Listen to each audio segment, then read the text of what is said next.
welcome to the Deep Dive. Today we're going deep into a topic that should be right up your alley. As a philosophy enthusiast, we're going to tackle creationism, and the whole debate with evolutionary science. And to really dig in, we're using this super in-depth article from, get this, the Stanford Encyclopedia of Philosophy. It gets into some seriously thought-provoking stuff, let me tell you. Yeah, and one of the things that's really interesting from the get-go is that, the term creationism itself, it can be a bit slippery. It's kind of used in a lot of different ways. So, for this deep dive, we gotta, be super precise. Yeah, for sure. Because just believing in a God who, created the universe, that's not the same as the kind of creationism that's usually at the heart of, all these debates and controversies. Exactly. You got it. We're zeroing in on a particular type of creationism, the kind that really digs its heels in on a literal reading of the Bible, specifically the book of Genesis. And that's where we see these, head-on collisions with evolutionary science. So we're talking about like the 6 days of creation, a young earth, Garden of Eden, Noah's Ark, that whole deal. Yep, exactly. And this is where it gets kind of juicy, especially for a philosopher. You see, this insistence on a literal interpretation, it's not like some ancient, unchanging Christian doctrine. It's actually like a relatively recent thing, especially big in America. Really? That's kind of surprising. I always figured that creationism was, like deeply rooted in Christian history, going way back. Well, yeah, the belief in God as the creator is definitely a core part of Christianity. But this super strict, literalist way of reading the Bible, the way we see it now, it really gained traction much later. Catholic theologians, even way back to Augustine, they were already talking about the need for metaphorical and allegorical interpretations of Scripture. So when did this whole literalist view really start to take hold? Well, it kind of started emerging after the Protestant Reformation, picked up steam in the 18th and 19th centuries, especially during those big religious revivals. And then in America, after the Civil War, it got really deeply embedded in certain evangelical communities, particularly in the South. So this rise of biblical literalism, it kind of set the stage for that big clash with evolutionary theory, which was gaining a lot of scientific momentum around the same time, right? Spot on. And that clash has played out on a bunch of major battlegrounds. And each of those has its own, philosophical baggage. All right, let's jump into those battlegrounds then. One of the biggest ones got to be the age of the earth, right? Creationists, based on their reading of Genesis, are adamant about a young earth, just a few thousand years old. Right. But then you've got evolutionary science using all that geological and astronomical evidence to point to an earth that's billions of years old. That difference in timescales is huge. It's fundamental to the whole debate. It's not just about the numbers, though, right? There are deeper philosophical questions here about, time, change, and even what reality is. Absolutely. It makes you wonder about, different ways of knowing and how reliable they are. Can we really trust, a super literal interpretation of ancient texts? Or should we be putting more weight on empirical evidence and scientific methods when we try to make sense of the natural world? That's a big one for philosophers. And then, of course, we've got that whole flashpoint with the fossil record. Oh, yeah, that's a big one. Creationists often say that the fossil record, with all its apparent gaps and the sudden appearances of new species, it actually backs up this idea of, a sudden creation, even a global flood. So they're saying the layers of fossils, they aren't a record of gradual evolution over millions of years, but they're actually evidence of some catastrophic event like Noah's flood, which just kind of dumped everything there all at once. That's the gist, yeah. They're saying that the order we see, simpler organisms lower down and then more complex ones higher up, that reflects, the order in which they got wiped out by the flood. But hold on, wouldn't we be finding, human fossils mixed in with dinosaur bones if a global flood really dumped them all at the same time? And evolutionary scientists have some strong counter-arguments too, right? Absolutely. Those distinct fossil layers with their clear progression through time, that lines up way better with the idea of gradual evolution over, incredibly long periods.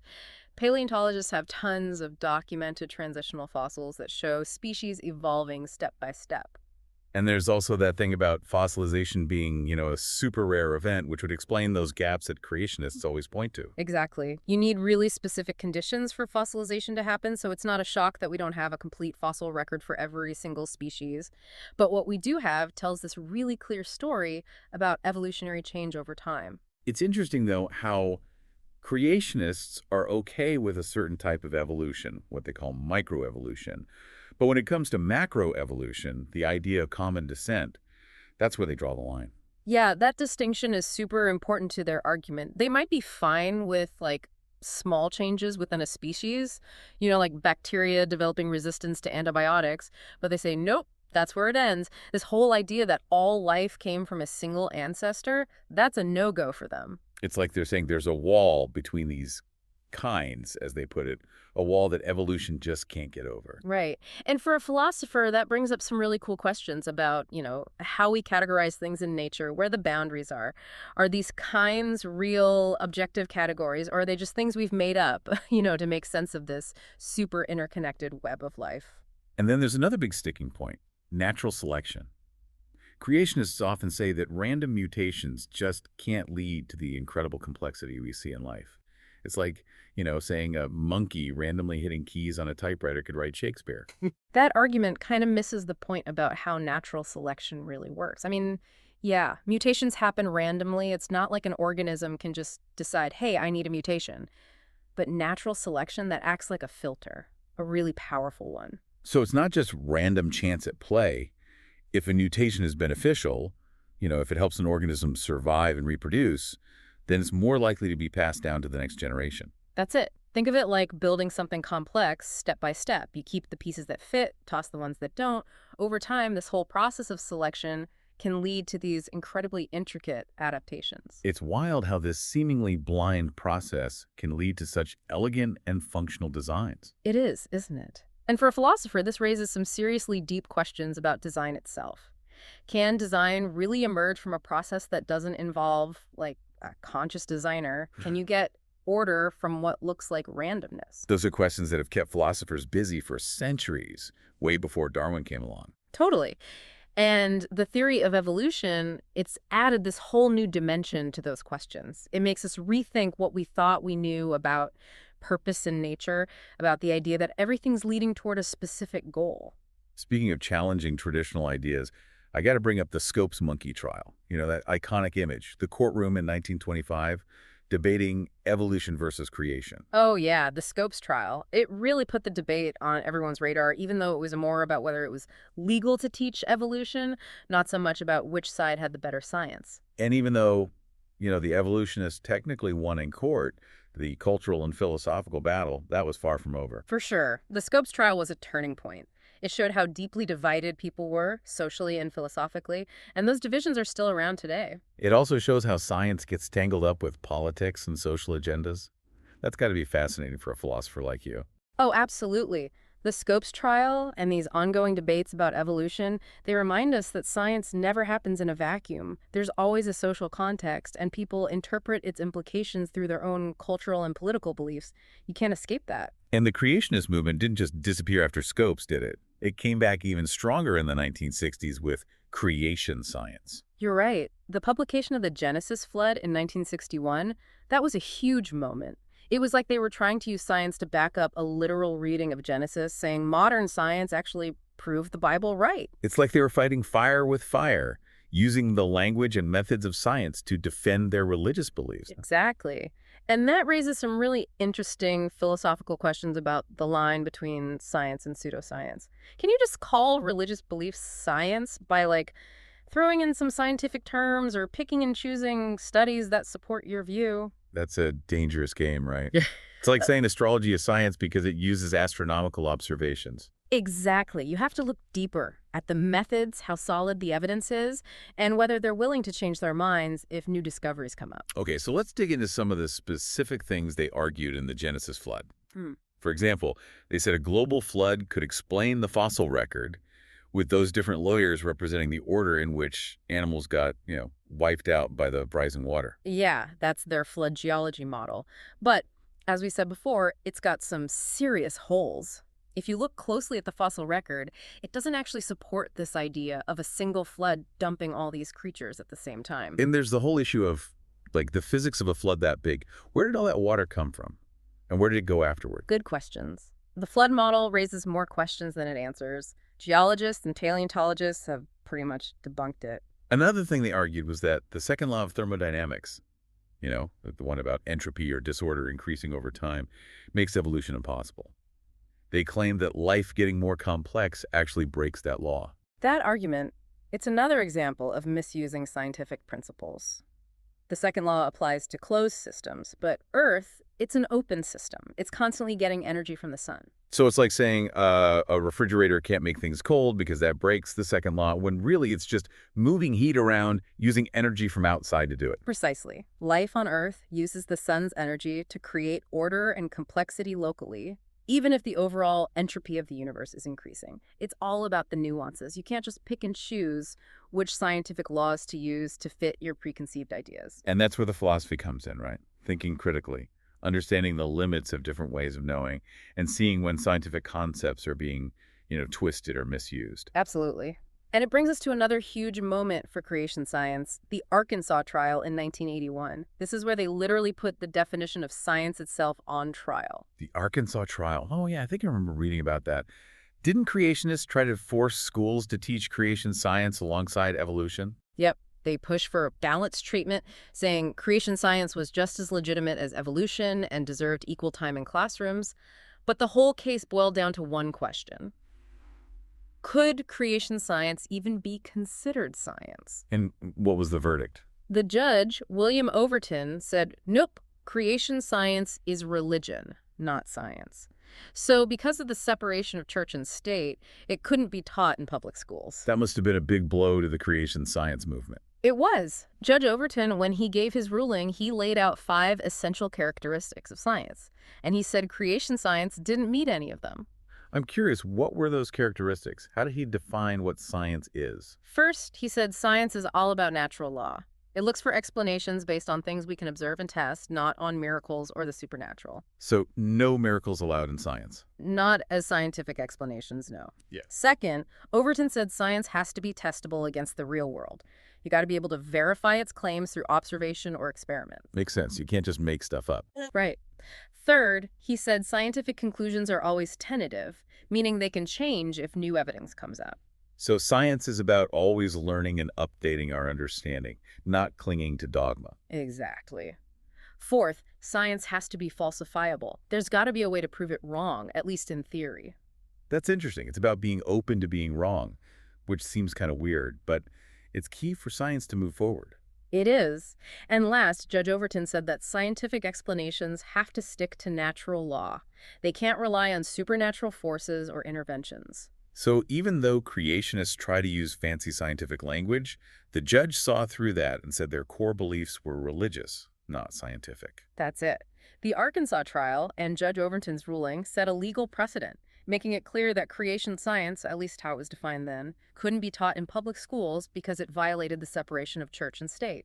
It's amazing how a court case about education turned into a debate about what science even is. It is, and it shows how important philosophy is for clarifying concepts and analyzing arguments, even in a debate that's often presented as just science versus religion. And for you as a philosopher, there's a lot to unpack there.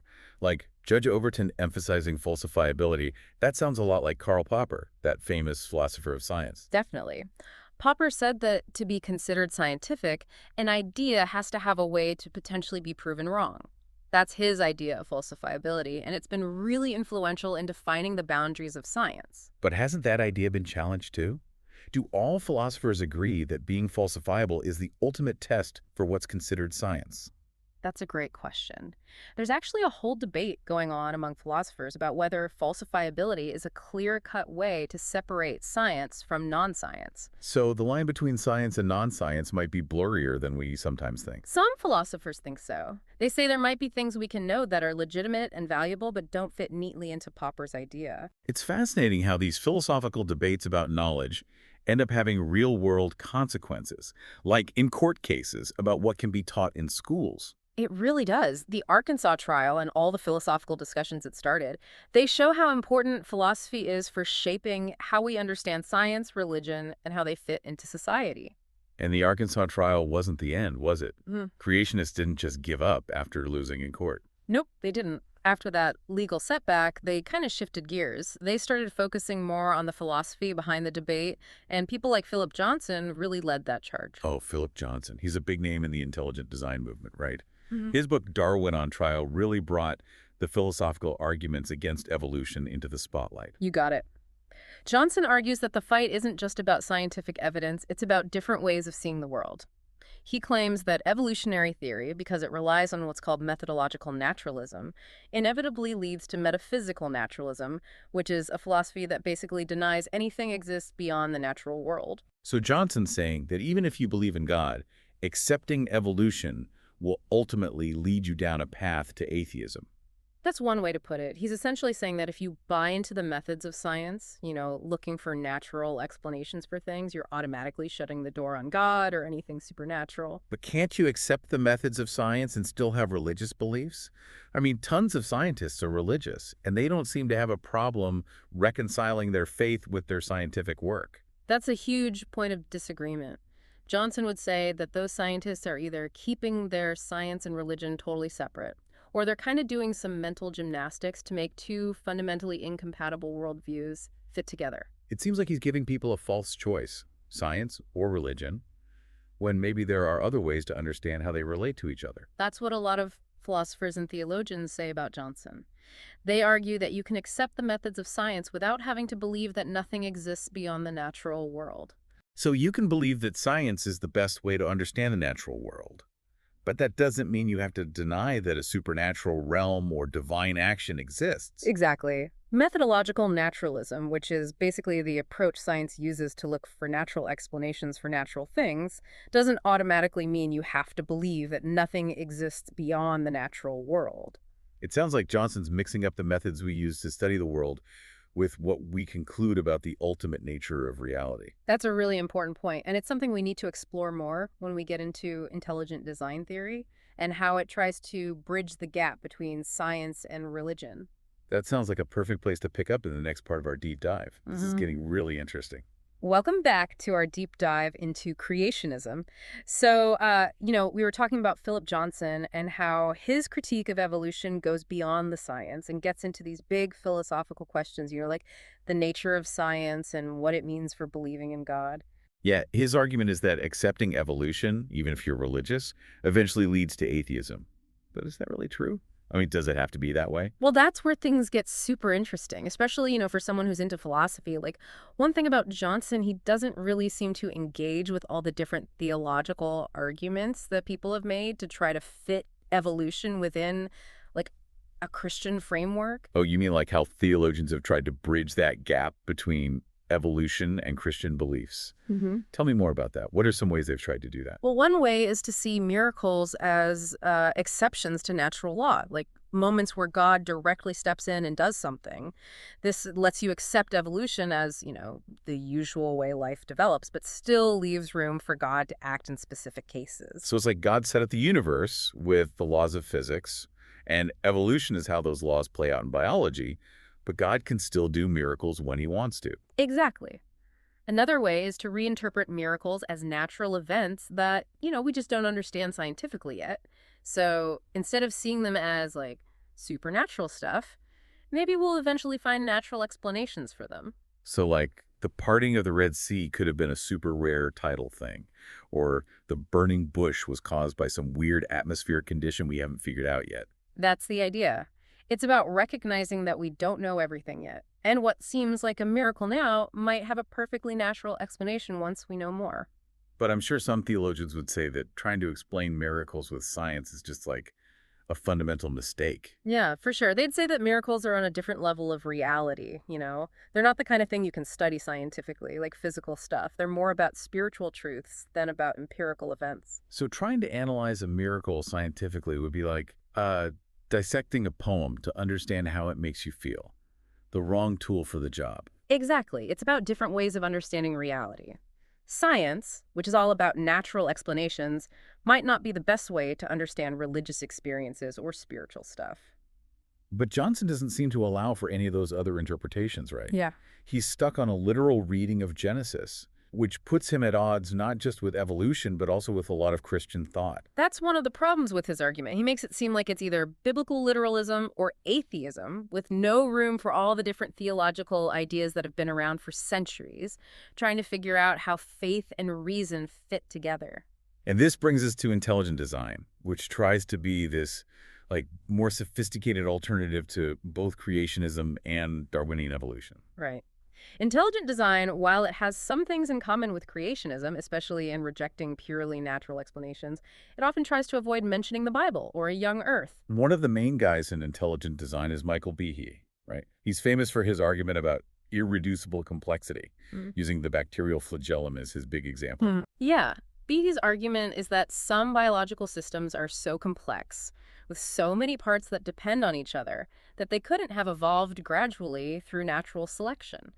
He says they must have been designed all at once, as a complete unit. It's like a mousetrap where every part has to be there and working for it to function. Yeah. Take away one piece and the whole thing is useless. Exactly. B says the bacterial flagellum, that little whip-like thing that helps some bacteria move around, it's like a tiny outboard motor with all these intricate parts working together.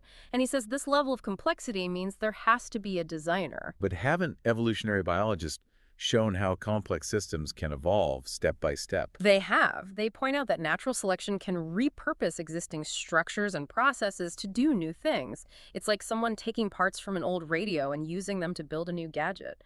Evolution doesn't have to invent everything from scratch. It can modify and repurpose what's already there. Oh yeah, like the Krebs cycle, that really complex metabolic pathway in cells that makes energy. It's a multi-step process with all these enzymes, but it turns out each part of the cycle was already doing something else and got gradually co-opted for energy production. The Krebs cycle is a perfect example of how evolution can build complexity by, tinkering with existing stuff. It's totally different from the top-down design that Behe's talking about. It seems like Behe's argument is kind of like that God of the gaps thing, Mm-hmm. where anything we don't understand scientifically right now must be the work of a designer. Yeah, that's a common criticism. Yeah. And it shows why it's important to remember that scientific knowledge is always changing. Just because we don't have a detailed explanation for how something evolved yet doesn't mean there isn't a natural explanation. And another problem with Behe's argument is like the timing of this supposed design.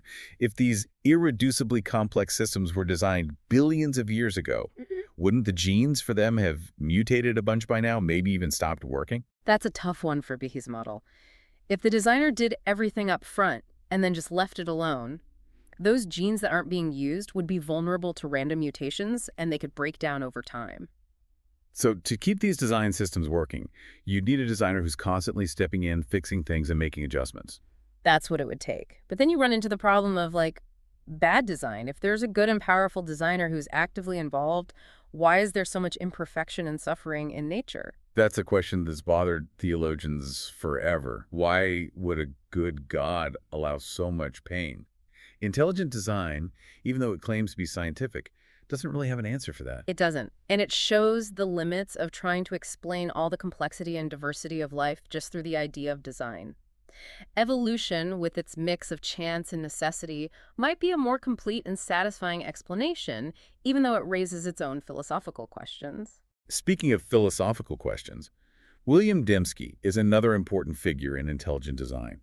He tries to address the problem of bad design with his explanatory filter. Right. Dembski's explanatory filter is supposed to help us figure out whether something is best explained by natural law, by chance, or by design. So it's like a tool for deciding whether something was probably caused by natural processes or by a designer's intentions. Exactly. He says design things have three main characteristics: contingency, complexity, and specification. Okay, break those down for me. What do those mean in this context? So contingency means the thing doesn't just exist because of natural laws. It's not something that had to be that way based on, physics or chemistry. So it's not like gravity, which is just a fundamental law of nature. It's more like a specific arrangement of things that could have been different. Exactly. Complexity means it's super unlikely, not something that could just happen by chance. Yeah, okay, I get that. And what about specification? Specification means it follows a pre-existing pattern, like there was a plan for it. Yeah. So like a random string of letters is complex, but it's not specified. But a sonnet by Shakespeare is both complex and specified because it follows a pattern, a structure that suggests someone planned it out. That's a great example. And Dembski would say something like the bacterial flagellum, with its intricate parts and its specific job, it fits all three criteria, which means it must be designed. But Is this filter really that reliable? Can we really separate design from chance and natural law so neatly? I mean, couldn't a designer work through natural processes using evolution to achieve certain goals? That's a major criticism of Dembski's filter. It assumes that design, law, and chance are completely separate, and that's a pretty questionable assumption. It's like saying a sculptor can only make a statue by chipping away at a block of marble.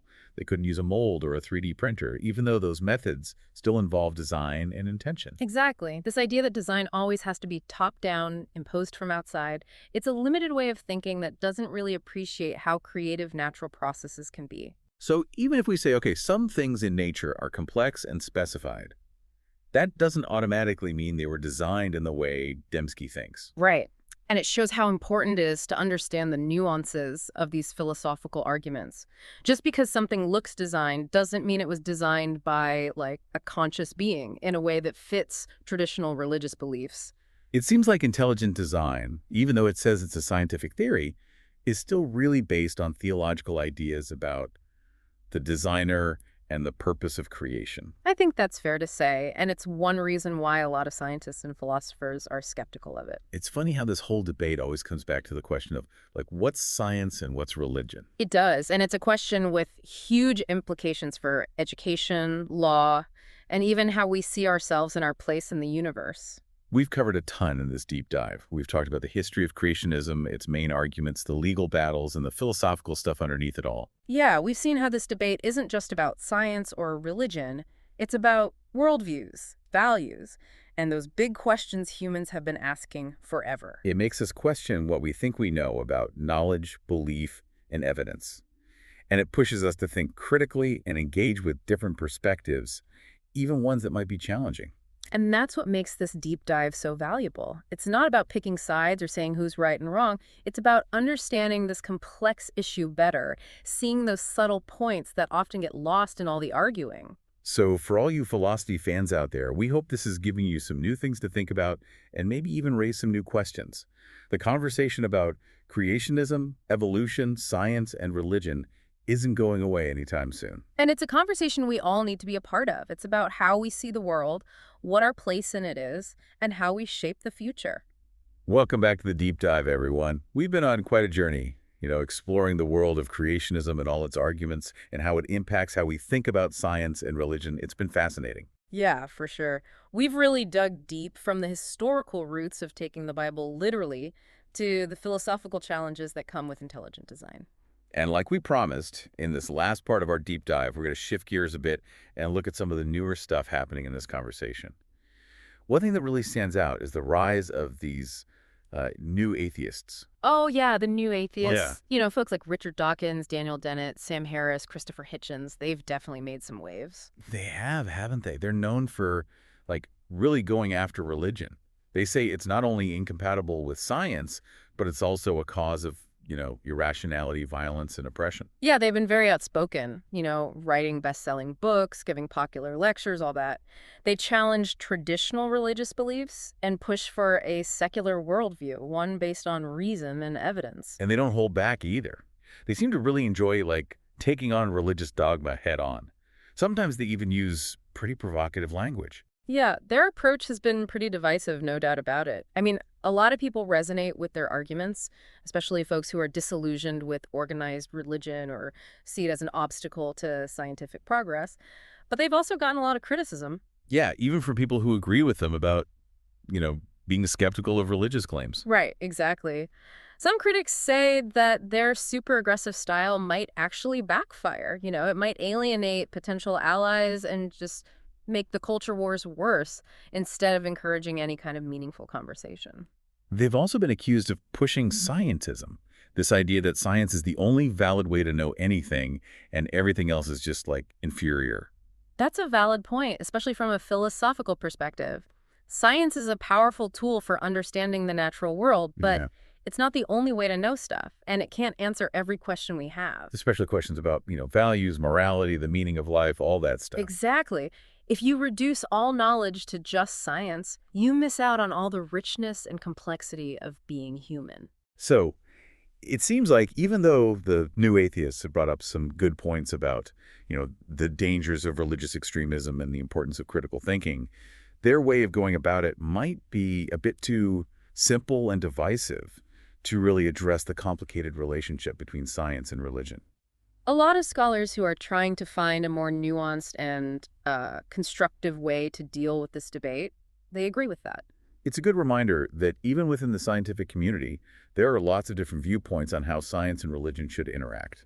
That's true. And that diversity of viewpoints is really important for having a healthy conversation. It's not about finding one right answer. It's about exploring all the complexities and promoting understanding and respect between different ways of knowing things. And that brings us back to the core of what we've been talking about in this deep dive. This whole debate about creationism and evolution, it's not just a scientific or a religious thing, it's philosophical too. It really is. It gets at these fundamental questions about, what is reality? Where did life come from? And what does it mean to be human? It makes us think about our assumptions about knowledge, belief, evidence, all that.